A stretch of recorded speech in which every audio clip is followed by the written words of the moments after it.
अगर आपके पास आज से 20 साल पहले 100 का नोट था तो यकीनन आज उसकी वैल्यू 10 रुपये या उससे भी कम रह गई होगी। ये सब कमाल है इन्फ्लेशन मतलब महंगाई का, जो हर साल ब साल बढ़ रही होती है। क्या इन्फ्लेशन बुरी चीज़ है? और हम अपने आसपास और न्यूज़ में जीडीपी के बारे में सुनते हैं। इसका इन्फ्लेशन के साथ क्या ताल्लुक है? और पाकिस्तान की गवर्नमेंट इतना ज़्यादा पैसा क्यों नहीं प्रिंट कर देती कि पाकिस्तान की गरीबी ख़त्म हो जाए? इन सब चीज़ों को हम इस वीडियो में समझने की कोशिश करते हैं कि आखिर इन्फ्लेशन होती क्यों है। ये इन्फ्लेशन होती क्यों है? क्या गवर्नमेंट में बैठे हुए लोग अपनी मर्जी से चीज़ों के रेट बढ़ाते जाते हैं? ऐसा नहीं है दोस्तों, इस महंगाई के पीछे बहुत सी रीज़न होती हैं। हाँ, गवर्नमेंट की भी पॉलिसीज़ इसके में बहुत सारी असरअंदाज हो रही होती हैं कि गवर्नमेंट अपनी क्या पॉलिसीज़ बना रही होती हैं। लेकिन हम इस वीडियो में कुछ रीज़न के बारे में बात करते हैं कि आखिर महंगाई होती क्यों है। सबसे पहले हम बात करते हैं डिमांड पुल इन्फ्लेशन के बारे में। इस वजह से इन्फ्लेशन तब हो रही होती है कि जब लोगों के पास ज़्यादा पैसा आ रहा होता है।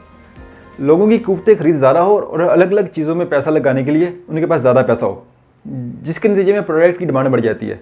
तो मैन्युफैक्चरिंग कंपनी क्या करती है कि इन चीज़ों की डिमांड बढ़ रही होती है तो इसके नतीजे में अपनी चीज़ की प्राइस अप कर देती है। अगर इसको मैं सिंपल एग्जांपल में लूँ तो पाकिस्तान में एक कंपनी होंडा मोटरसाइकिल बना रही है। अगर सब लोगों के पास इतना पैसा आ जाए कि सब लोग होंडा बाइक खरीद सकें तो उसमें क्या होगा कि होंडा की डिमांड बढ़ जाएगी, जिसके नतीजे में कंपनी क्या करेगी कि होंडा की प्राइस को अप कर देगी, क्योंकि उसकी डिमांड बढ़ गई और सप्लाई पीछे से कम है। अगर सेम एग्जांपल लूँ मैं एप्पल की, तो ऐसा नहीं कि एप्पल दिखने में खूबसूरत है इसलिए उसकी प्राइस ज़्यादा है बाकी फ्रूट से। उसका मतलब यही है कि उसकी डिमांड ज़्यादा है और पीछे से सप्लाई उसकी कम है। अगर हम इसको दूसरे अल्फाज में समझें तो मजमूई मुल्की पैदावार मतलब जीडीपी तेज़ी से बढ़ रही हो तो डिमांड पुल इन्फ्लेशन बढ़ेगी। लेकिन हम यहाँ समझते हैं कि जीडीपी क्या है? Gross domestic product. ग्रॉस मतलब टोटल, डोमेस्टिक जो पाकिस्तान के हाथा के अंदर आ रही हैं, और प्रोडक्ट मतलब goods and service. For example मैंने एक पानी की बोतल ली, वो एक गुड्स होगी। एक डॉक्टर है, एक दर्जी है, वो क्या सर्विस दे रहे हैं अपनी, और ये सब गुड्स एंड सर्विस पाकिस्तान की जीडीपी में काउंट हो रही होती हैं। इसको एक एग्जांपल में समझते हैं कि एक मॉल है जिसमें मुख्तलिफ चीज़ें, कोई बंदा कपड़े बेच रहा है, कोई बंदा फैशन का सामान बेच रहा है, और कोई बंदा बाल काट के अपनी सर्विस दे रहा है, कोई बंदा मेहंदी लगा के अपनी सर्विस दे रहा है। तो ये सब चीज़ें उस मॉल की पूरे साल की जितना भी कैलकुलेट होगी वो उसकी जीडीपी कहलाएगी। अगर अमेरिका या बरतानिया की कोई कंपनी आके पाकिस्तान में काम करती है तो उसकी वैल्यू भी पाकिस्तान की जीडीपी में काउंट होगी। अगर जीडीपी ऊपर जा रही होती है तो इसका मतलब मुल्क की इकॉनमिक ग्रोथ भी अच्छी जा रही है। अगर जीडीपी नीचे जा रही है तो इसका मतलब इकॉनमिक ग्रोथ भी स्टेबल नहीं है। इसका मतलब कि मैन्युफैक्चर और प्रोडक्शन मुल्क में कम हो रही है, लोग अपनी सर्विस कम दे रहे हैं। दूसरी किस्म है इन्फ्लेशन की कॉस्ट पुश इन्फ्लेशन।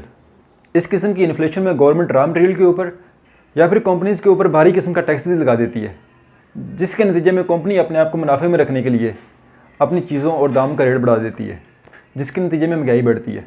इसके अलावा अगर गवर्नमेंट बहुत ज़्यादा पैसे प्रिंट कर दे तो इसके नतीजे में भी महंगाई बढ़ेगी।